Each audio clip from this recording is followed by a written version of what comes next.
Hey guys, and welcome back to my channel. I am here with my sweet little Pablo man. I know he looks like a little critter. He's 4 pounds of pure joy, and I love him. He's my little best friend. But today, guys, I wanted to talk to you guys about what side effects and stuff you get from prednisone. It's a steroid that's commonly used, and it can be life-saving, but long-term it is not a good go-to.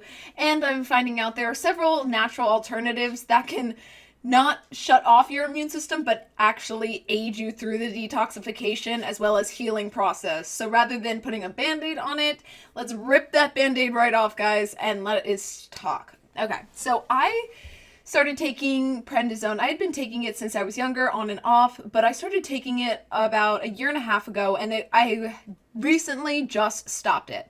Now, I had known that I hated it for a long, long time, and part of the reason is the immense side effects that it has.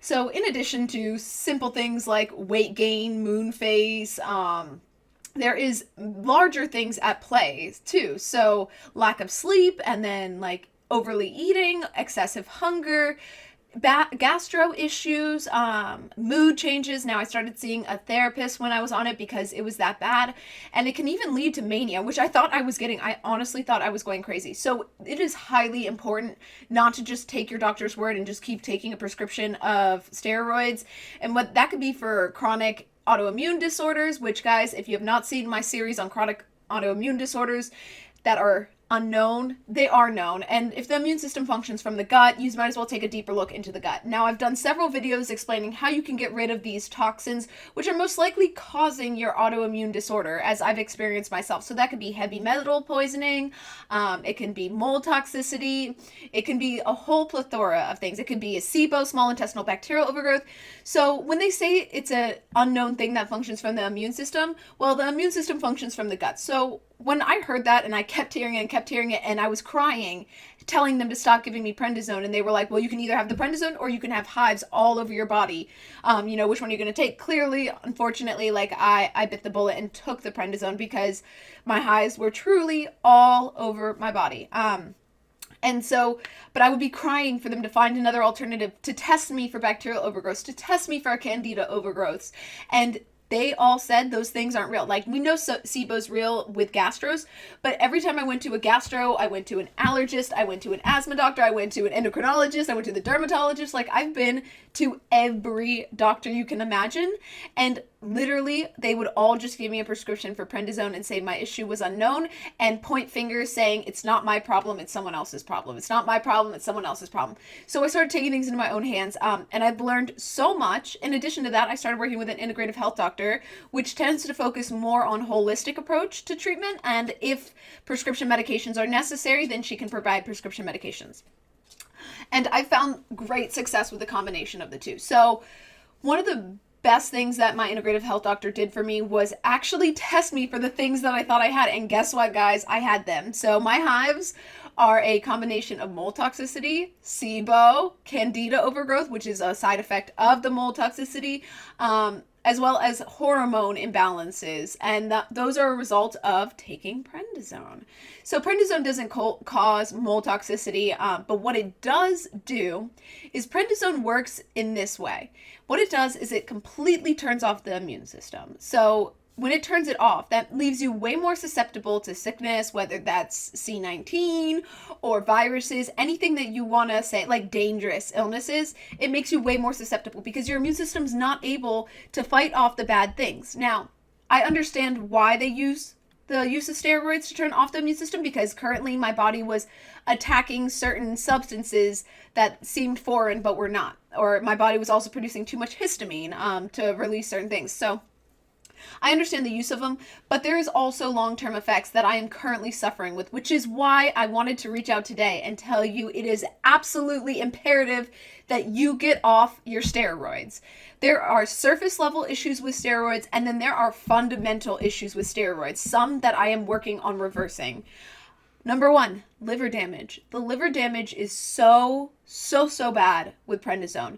Even when I tell the doctors or like the nurses that come in and ask me, what medication are you taking? And I say, I'm taking prednisone. They say, oh, that's a nasty little booger, isn't it? Not only does it taste like poison, but it actually is poisoning your body. There is really no good side effects that come out of taking steroids. And I'm not talking about the steroids people use to get muscles in the gym, because honestly, the only thing that I got was, I think, like 20 pounds of fat. Definitely no muscle. And I'm the kind of person that works out every day. I like to live a healthy lifestyle. So it was really killing me in the inside to be using this medication. In addition to that, diabetes. There is a high chance of you getting diabetes while taking this. Another big issue I had with my doctors was none of them were taking my blood test to see where my liver levels were, or where like my insulin levels were, and if I had any, if diabetes was a precursor to what I was getting, which it is, and I have liver damage now, guys. They were just so lackadaisical and so easily handed me a prescription consistently over and over and over again and kept me on high doses. Now, I had to literally take things into my own hands to get off of it because I was struggling with my personal relationships. I knew my body was deteriorating. I started losing all my hair because guess what? My liver couldn't function, my vitamin D levels weren't working, and my hormones were being displaced in weird ways. Which, guys, I will put out a video for a natural hair treatment. I have been seeing so much success with it. I started about 2 months ago, and it is crazy. I've been giving it to everyone I know that has thinning hair and stuff. It will not... In addition to those, guys, not only does it cause weight gain, headaches, fluid retention, muscle weakness, glaucoma, cataracts, obesity, facial hair growth, moon face, growth retardation in children. It also causes psychiatric problems, as I mentioned. So depression, insomnia, mood swing, personality changes, psychotic behavior, mania, diabetes, infections, necrosis and of the hips and the joints, so the deterioration of bone density, as I experienced myself too. They also are linked to loss of potassium, nausea, vomiting, acne, thinning of skin, restlessness, problems sleeping, easily bruising, and body not healing properly. I really experienced that one. Like, I feel like if you touch like that a couple times, tomorrow there's going to be a bruise there. Now it is getting better with all the natural supplements I've been taking because I am off the prednisone. It took me 1.5 years, guys, but I am off. And that does not mean what I'm going through is cured. It means I found alternatives that are natural, have really low side effects, and that are effective. And it's so sad that our medical system is so propped up on handing out prescriptions without trying the natural things first. So, guys, if you do suffer from like things like autoimmune disorders, one of the great things you can take is quercetin. I can never say that one. Quercetin, I think quercetin. But yeah, that one is a great one with bromeliad root, which is super antioxidant.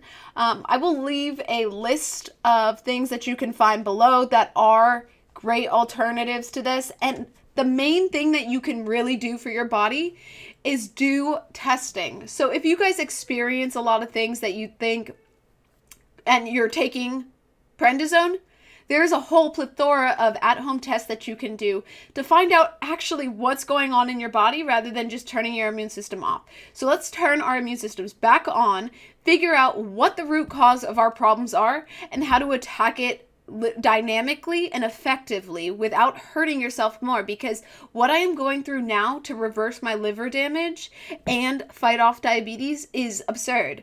And I don't want anyone else to have to go through what I am going through. Not only did it affect my personal relationships, my body, my sleep, and literally I did not know myself. I felt like I was going crazy. And there's no worse feeling than knowing you're doing something wrong and not being able to stop it. I'm the kind of person that's really peaceful and I don't get triggered very often, but I was starting whole house fights to the point where a lot of times I was asked to leave, and that never happens. I am not that kind of person. And I don't want to see any of you guys turn into that kind of person either, because it is really hard for people to understand that you're on a medication and you can't stop it.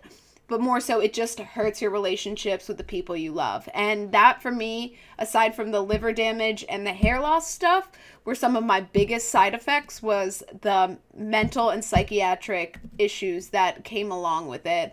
In addition, of course, liver damage is always a big one too. So guys, I hope you guys found this informative. I will put another video out telling you what you can take instead of the prednisone, but the first point of contact should be testing yourself with these at-home tests that I will list below to figure out what could be going on in your body that are causing these overall big things. So then you can start learning how to treat them appropriately. And most of that is going to come in toxin binders, toxin releases, biofilm breakdown, because most of it is stuff that we are doing to ourselves or environmental stuff that happens to be in the air, in the food we eat, on even organic fruits and vegetables. Guys, if you guys don't use fruit and vegetable soap already, you know, I used to be like, I thought it was hilarious that people did it. I absolutely do it now because of the amount of glyphosate as well as other really harmful chemicals that we are putting into our body and calling it nutritious. So in addition to the fruit and vegetable soap, of course, I started my own garden, and I am hoping that turns out successful for me. So guys, if you like this video, make sure to like, subscribe, and comment below. It would be much appreciated. Thanks. Bye.